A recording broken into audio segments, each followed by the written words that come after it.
E aí, você que está chegando aqui no Crônicas da Máfia, vamos começando o nosso episódio 2, já dando boa tarde, na realidade boa noite pro Daniel Escola. Hoje a gente tem várias coisas aqui para antes de começar o nosso assunto de hoje, vou dar algumas dicas, algumas informações para você que está chegando aqui no Crônicas da Máfia pela primeira vez ou assistiu o primeiro episódio.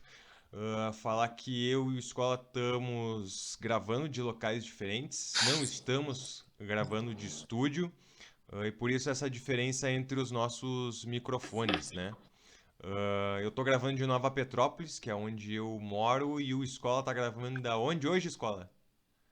Hoje em Caxias do Sul, mas eu normalmente gravo em Porto Alegre. Exatamente. E é quando a Eu gente vim, fala. vim- eu vim aqui visitar a família escola. Foi pra escola. Foi pra escola em É, Caxias do Sul. A gente também, como o próprio Escola falou, né? A gente grava por causa em questão também de ter uma segurança de entregar um conteúdo para vocês todas as semanas e também por causa de agenda, né? Tanto minha quanto do escola. Aí a gente inclusive hoje está gravando no horário diferente da semana passada.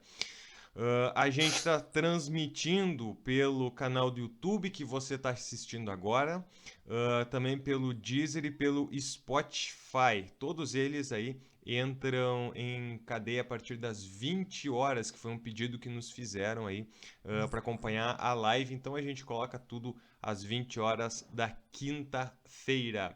Escola, vamos falar hoje de máfia no Brasil. Existe co- máfia no Brasil? existe, Ah, é? existe e é muito forte. Opa! Como é que começou É, isso aí, então? começa com a Cosa Nostra. A Cosa Em Nostra? 1900, é, em 1970, um cara chamado Tommaso Busqueta veio para o Brasil. E o Tommaso Busqueta era da Cosa Nostra. Ele era um dos integrantes desse grupo mafioso.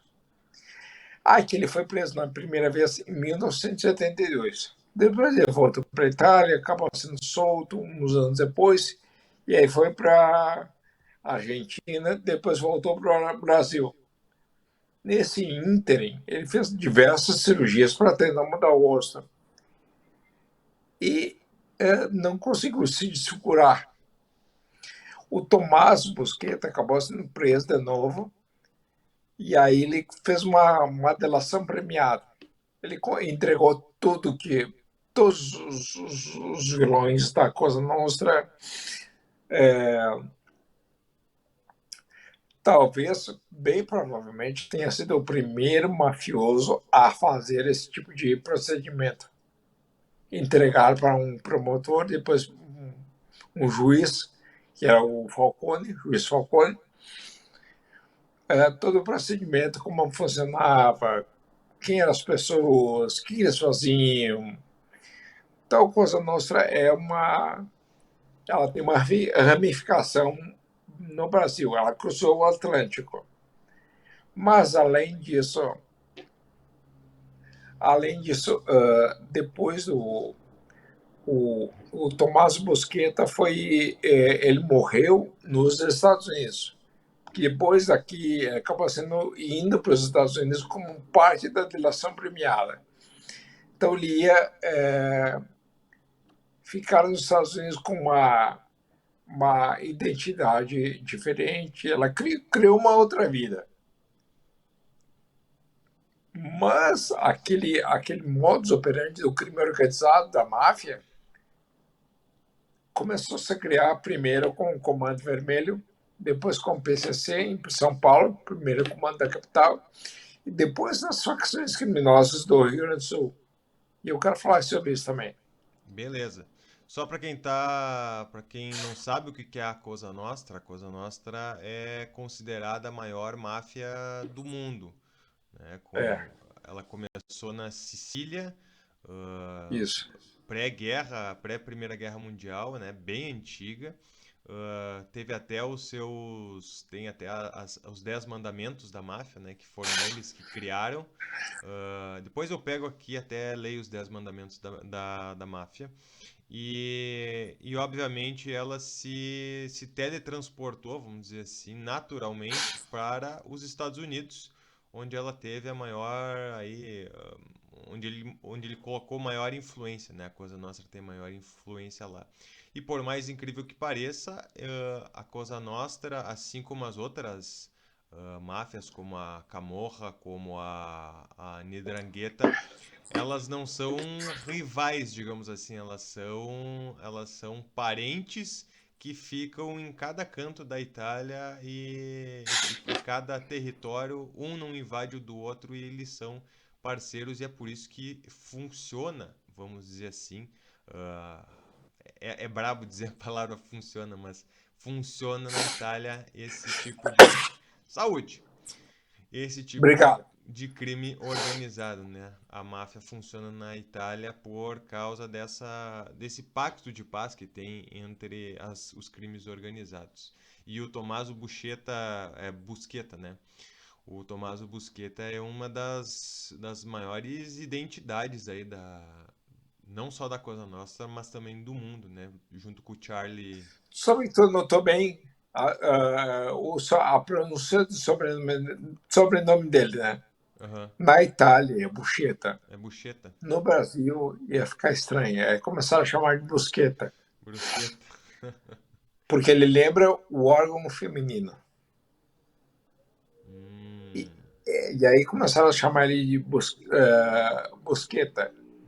Na verdade, a pronúncia correta é Tommaso Buscetta. Eu lembrei por causa das aulas de italiano. Tu sabe que esse traço que tu aponta aí não, eles não se agridem entre eles, né? Eles evitam o máximo. É mesmo o traço das facções criminosas aqui. Por que os manos evitam combater os balas na cara, por exemplo, no Rio Grande do Sul? Porque sabem que essa guerra aí não vai terminar bem. Muita gente vai morrer e não é bom para esses caras aí chamarem atenção. Quanto mais discretos eles forem, melhor. Mas eventualmente tem guerra entre eles e muita gente morre, muita gente é pegando fogo cruzado, porque a lógica da máfia é manter o seu território, ter um lugar em que elas possam atuar livremente. Se ela começar, o negócio vai se expandindo e ela começa a crescer o olho em cima de territórios do inimigo, como por exemplo os manos contra os bala na cara, ou agora em Porto Alegre o tal de V7. E eu também posso explicar por que V7, por que bala na cara, por que os manos, por que os abertos,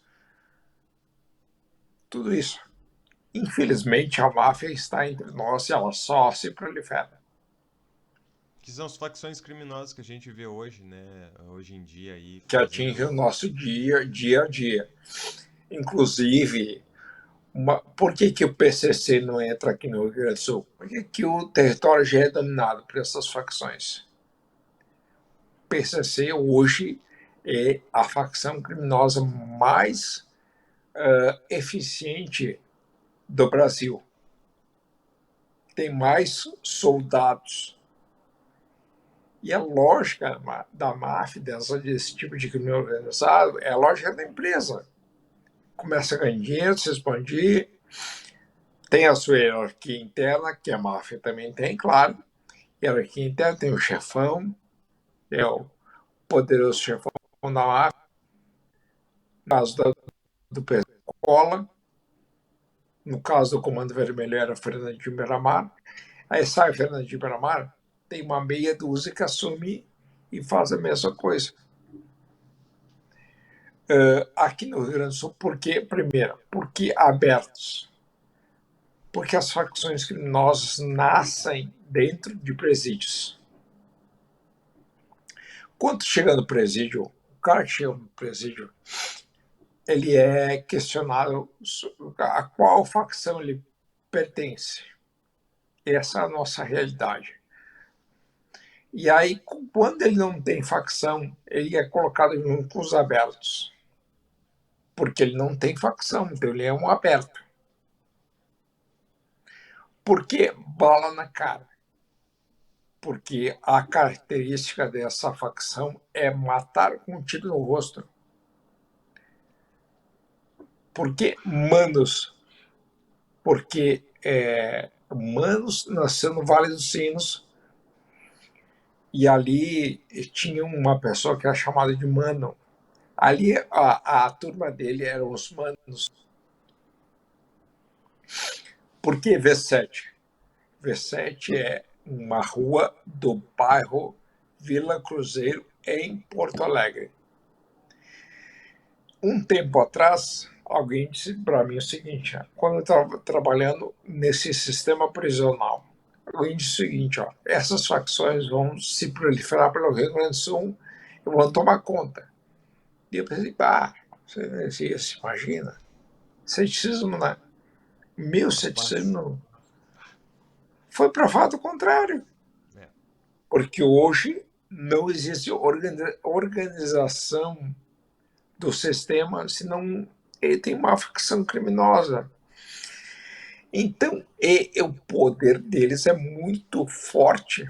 Inclusive, eles se proliferam no tipo de crime, né? Eles começam com tráfico de drogas, vão para roubo de carros, porque eles precisam financiar o tráfico de drogas. Então, eles roubo de carro, roubo de banco, assalto a estabelecimento comercial, roubo de casas. E isso é uma maneira de. Isso se chama crimes correlatos. A partir do tráfico de drogas, eles cometem outros crimes para se financiar. Então, a lógica é de empresa. Tem o CEO, né, que é o chefão da facção. Tem o vice-presidente, que aí vai indo até chegar ao soldado. O soldado é o traficante, o vaporzinho. O que é o vaporzinho? O vaporzinho é quem fica na boca do barco, da zona que eles exploram, avisando e entregando droga. Fica avisando O se vem vaporzinho é que faz o cara. polícia, fica avisando se vem comprador. Exatamente. No morro, né? No caso de. Normalmente no Rio de Janeiro, aqui a gente tem vila, né? Em Porto É. Alegre, normalmente em outras localidades aqui. É aquela pessoa que não vai entrar na vila, o comprador não entra na vila. Então, quem leva a droga até o comprador, né? E o dinheiro depois para o traficante é o vapor. Tá, lá no Rio de Janeiro, inclusive, Fernando, tem uma outra coisa que acontece com muita frequência: existência de milícias, É, lá é que bem é explicado. nada mais, nada menos do que uma facção criminosa. Não tem o nome de máfia, mas é uma facção criminosa que domina, que é o oposto do crime organizado, é o oposto do Comando Vermelho, por exemplo. Ela domina áreas, a milícia domina áreas onde o poder público tem dificuldade para entrar. E aí a lógica da milícia é exatamente igual à da máfia. Ela domina todo tipo de atividade, ela cobra por proteção, e ela, por exemplo, ela tem uma coisa muito comum no Rio que é gato net.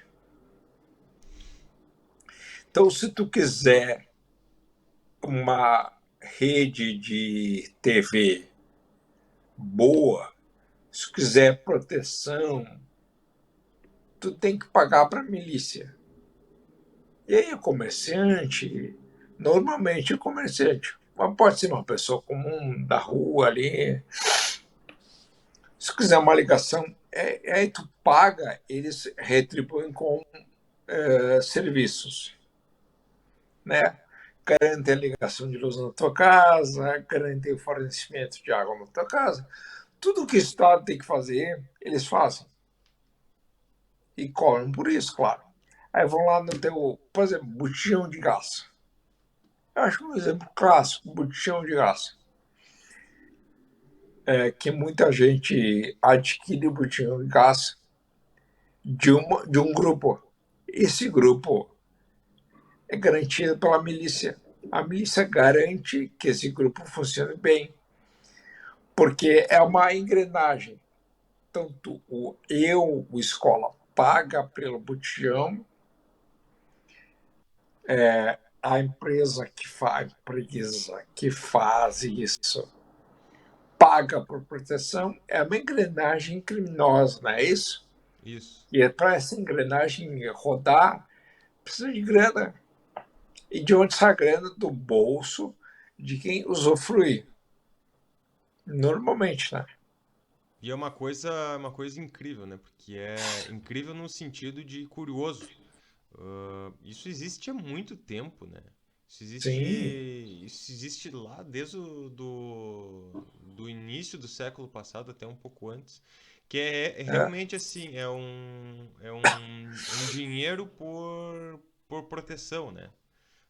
Ou um financiamento por proteção. Você lá tem uma, sei lá, uma padaria. Para aquela padaria funcionar ali, tu tem que pagar para milícia ou para máfia, né? Que é a mesmo princípio ativo, para eles, entre aspas, concederem esse lugar para ti, né? Senão eles é, podem daqui a pouco vandalizar a tua padaria e a outra padaria que está pagando, que é tua concorrente, vamos dizer assim, ela fica com toda a clientela. Eu estou dando um exemplo bem simples, assim, bem comercialista, né, tem uma do outra que é. coisa que eu acho interessante, é a maneira como eles dentro da padaria. O que eles fazem? Eles te protegem e eles intimidam as pessoas que vão lá na outra padaria. Porque eles querem direcionar o negócio para esse que está pagando. E o cara que está pagando se torna a coisa mais importante para a máfia, para a milícia, no caso. A designação é milícia, mas o modus operandi é máfia. Aqui no Rio Grande do Sul, antes de existirem essas facções que eu citei, havia outras facções. A provar que uma época um tipo de facção, depois vem outra. Muda conforme conforme o tempo, mas o modus operandi é o mesmo. O que é mais assustador é o seguinte, que quanto mais passa o tempo, mais fortes ficam essas facções. Porque ela começa creta ali, e agora ela adquire um tamanho espantoso.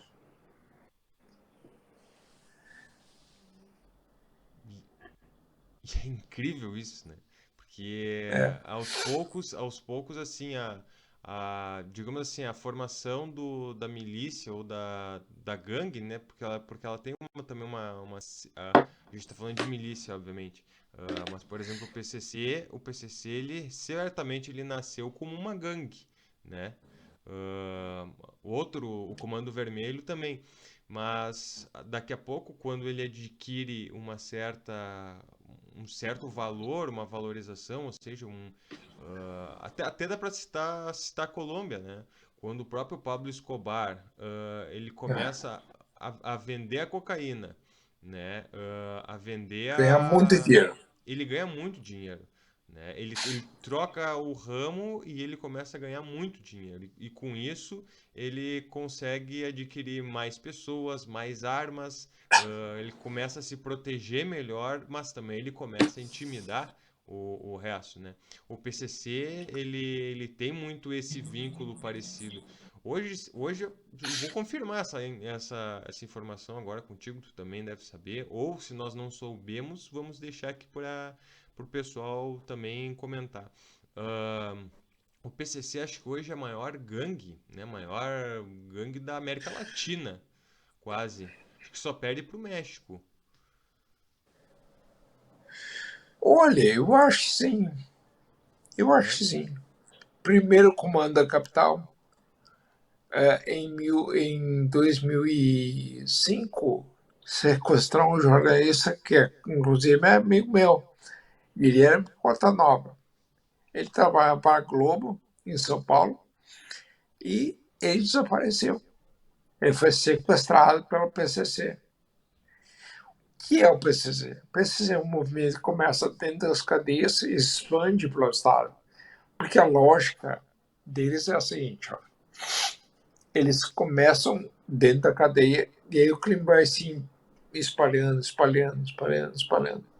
Aí tem sequestro, tem todo tipo de crime e vilania, né?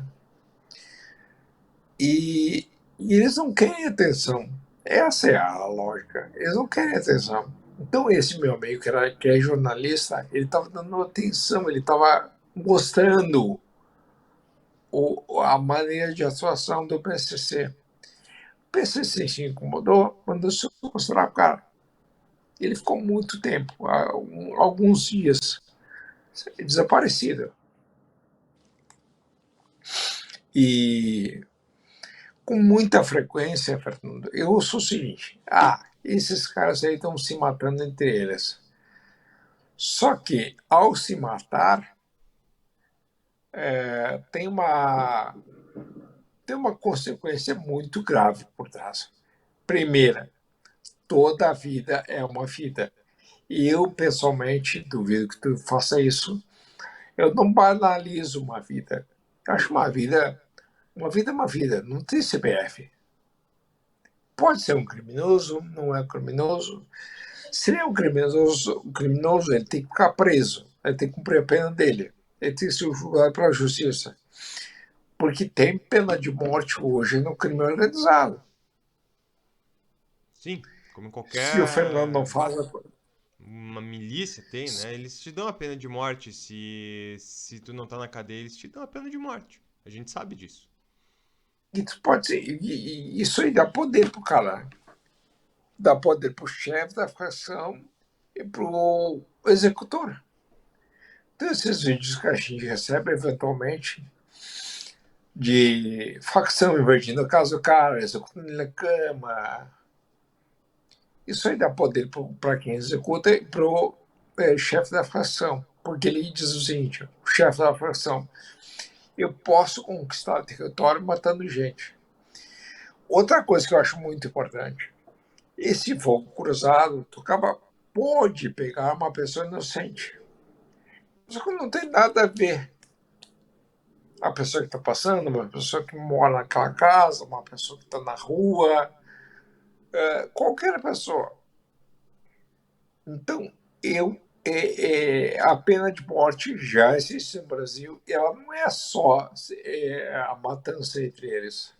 A matança que pode extrapolar esse ambiente. Porque eu vejo muita gente defendendo pena de morte. Uma pena de morte para quem? Essa é a minha opinião. Tá? Pena de morte para quem? Para o apenado ou para a pessoa que está fora? A pessoa que está fora e faz parte desse mundo, ele já tem pena de morte. Está na conta. Quem vai para o presídio ou tem que entrar numa facção e aí ele entra lá como, sei lá, um crime bem baixo, aí no presídio ele vai subir de hierarquia. E aí quando ele sair, o chefe da galeria vai dizer o seguinte para ele: ó, tá, agora tu vai lá fora, tu já é da nossa facção, e agora tu vai lá e assalta um banco pra gente. Porque já tem uma quadrilha que vai assaltar um banco e tu vai fazer parte dela, como forma de retribuição. E ele assalta um banco e ele não se livra daquilo. Porque depois de assaltar, eu estou dando um exemplo, tá? Que é um dos Claro. mais comuns. Quanto assalto a um banco, é o primeiro crime que tu comete. Fora. Depois vai cometer outros. E aí normalmente vai subindo de gravidade. Assalto um banco, latrocínio, que é matar para roubar, roubo de carro, homicídio, todo tipo de crime. É isso. Tu vai elevando o crime, né? Até agora, quando Isso. tu falou ali um crime básico, por exemplo, o que a gente ouve bastante aqui na Serra, na região de cá, que a gente chama, né? Na região das Hortênsias, é roubo de roupa, né? Em Gramado e Canela ali é muito comum roubo de roupa, né? Passa nas lojas e tal. E é realmente, e aí essa pessoa que está fazendo esse roubo, que para nós parece um tanto quanto hilário perante o que tem hoje, né? Roubos, assassinatos e tal, acaba indo para uma cadeia e aí acontece Claro. exatamente isso.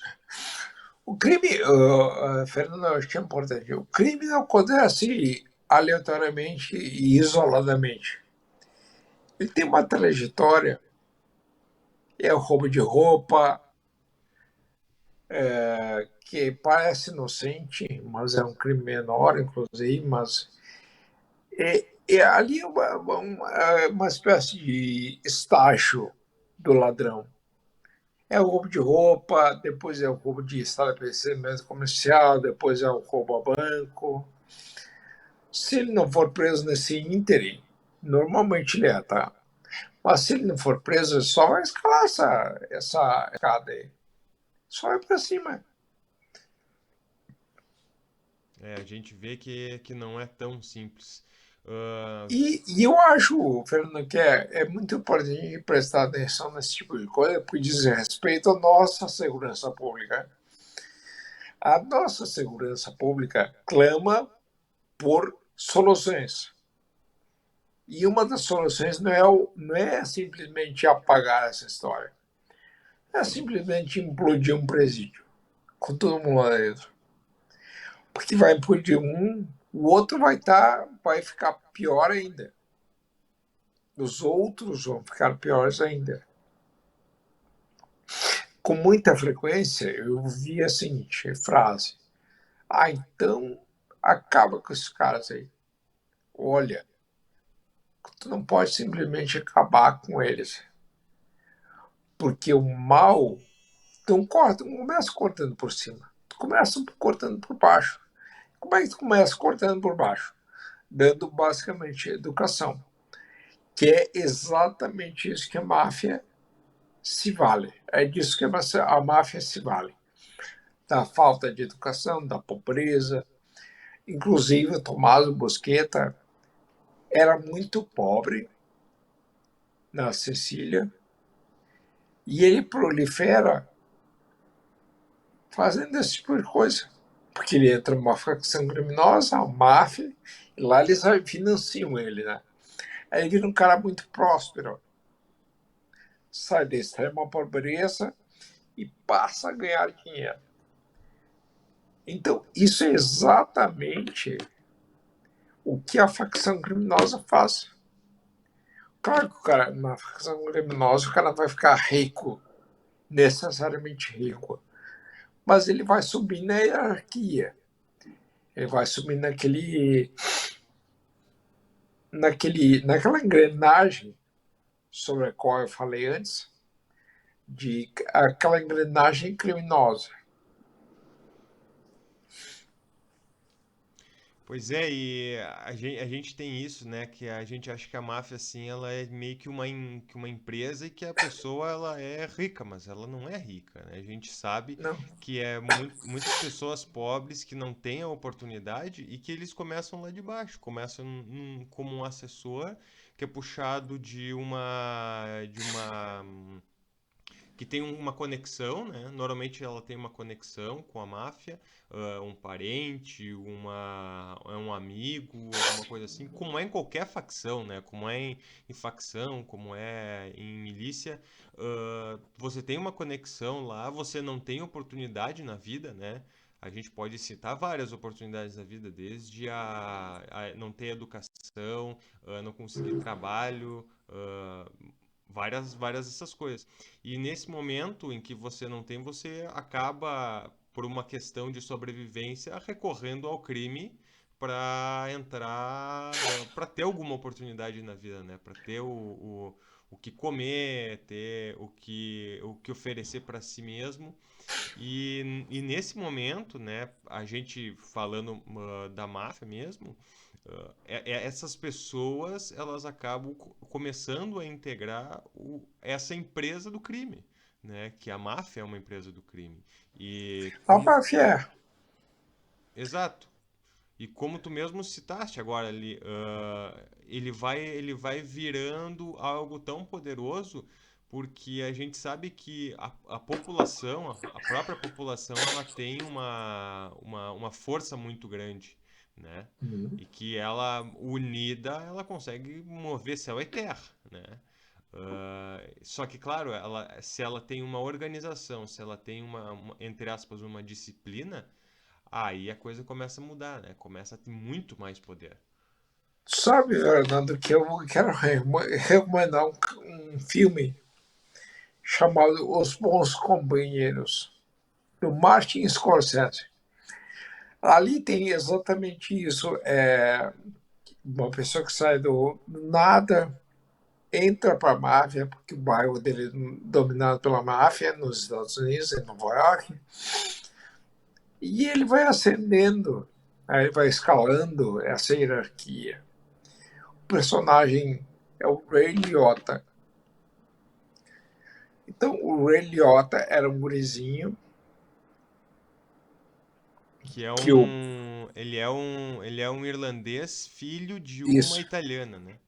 isso. E ele se integra à máfia por circunstância. Claro que ele é um criminoso, né? Ele entra para o mundo do crime a partir dali. E ele é o personagem principal desse filme. Então, se você assistir a esse filme, ele é exatamente fiel ao que a máfia produz. Tô tentando buscar aqui, tem a cena inicial aqui, deixa eu ver se eu consigo achar. Eu tô procurando aqui no celular, que é.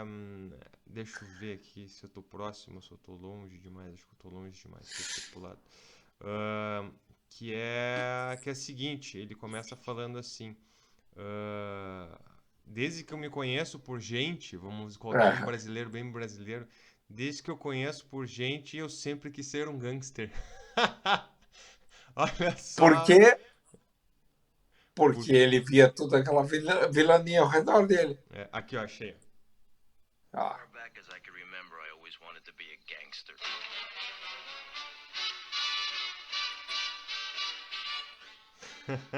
É. Foi uma homenagem esse dia aqui de um dos perfis que eu sigo, que é sobre máfia mesmo, que é sobre principalmente sobre filme de máfia e também muita coisa dos Sopranos, que foi o dia que o Tony Bennett morreu, porque a abertura do filme é com a música do Tony Bennett, né? É. E aí foi. Agora me veio, tu falou dos bons companheiros e me veio essa. E é isso que ele vai contando no início do filme, né?